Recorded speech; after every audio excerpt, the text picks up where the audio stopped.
এ দেখো আজকে হয়েছে এটা কি জানো, ইলিশ মাছের মাথা দিয়ে কচুর শাক। ঠিক আছে, খেয়ে দেখি। আর সাথে রয়েছে ডিমের ঝোল, আর ওই যে কালকের পাট শাক, আর হচ্ছে এঁচড়ের তরকারি। ওটা কালকে। আচ্ছা ফার্স্টে এইটা আগে খেয়ে দেখি। ঠিক আছে, খেয়ে দেখি। খাও খাও, খেয়ে আমাকে বলো। সামনে ক্যামেরাটা লাগছে, তাহলে এইখানটা মুছতে হবে। খেয়ে আমাকে বলো কেমন। তুমি ক্যামেরা ভিডিও অন করলেন।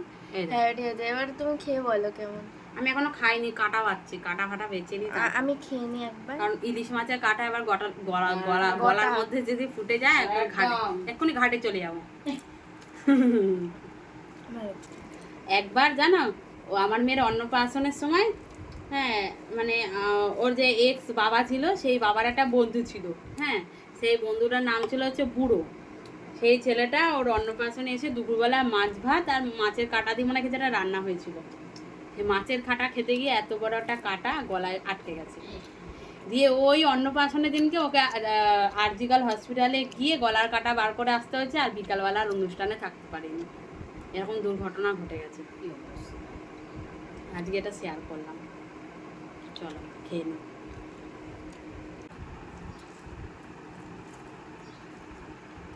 এবার হচ্ছে গিয়ে ডিমের ঝোল। সিম্পল ভাবে করছি, মানে কাঁচা মাছ দেখবে বেশিরভাগ টাইম এরকম সিম্পল পাতলা ঝোলগুলো ভালো লাগে। তার জন্য আজকে আদা পেঁয়াজ রসুন সবকিছুই একসাথে স্কিপ করে গেছি। আজকে একটু অন্যভাবে করবো, সেটা হচ্ছে ওই একটা বাটির মধ্যে একটু জিরে গুঁড়ো, লঙ্কার গুঁড়ো, হলুদ গুঁড়ো নিয়ে সেটার মধ্যে একটু জল দিয়ে সেই 3টে গুঁড়ো মশলার একটা পেস্ট বানিয়ে তারপরে আর কি তেলের উপরে কালো জিরে ফোড়ন দেবো। ফোড়ন দিয়ে তারপরে ওই মশলাটা দিয়ে আলুটাকে ভালো করে নাড়িয়ে নিয়ে মাছের ঝোলটা করবো।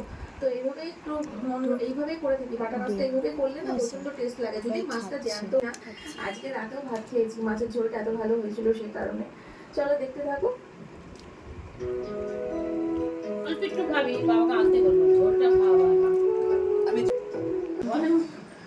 টিভির আওয়াজ ভালো করে ধুয়ে করে দিও, আশটাশ ছাড়িয়ে কেটে ধুয়ে করে